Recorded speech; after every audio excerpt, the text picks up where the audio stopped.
السلام علیکم ناظرین، آپ دیکھ رہے ہیں سریام CID نیوز۔ میں ہوں پروین۔ خبر شامل کرتے ہیں بہاول نگر سے، جہاں سے ہمیں رپورٹ کر رہے ہیں یاسین انجم۔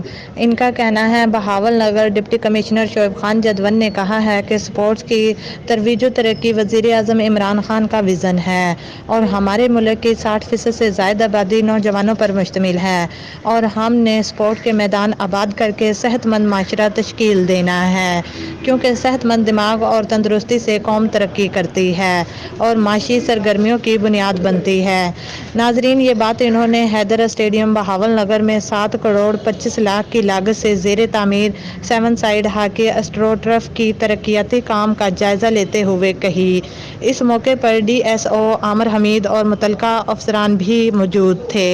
ڈپٹی کمشنر نے کہا کہ پاکستان میں کھیلوں کا بہت زیادہ پوٹینشیل موجود ہے اور ہمارے نوجوان ٹیلنٹ سے بھرپور ہیں اور حکومت ان کو ہر ممکن سہولت فراہم کرنے کی پالیسیوں پر عمل پیرا ہے۔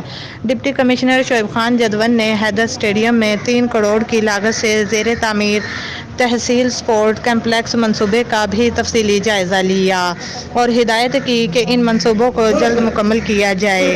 اس موقع پر بتایا گیا کہ اسٹرو ٹرف کے منصوبے پر 36% کام ہو چکا ہے، جبکہ تحصیل سپورٹ کمپلیکس پر کام 20% مکمل ہے اور دونوں پروجیکٹس کو 30 جون تک پایہ تکمیل کو پہنچایا جائے گا۔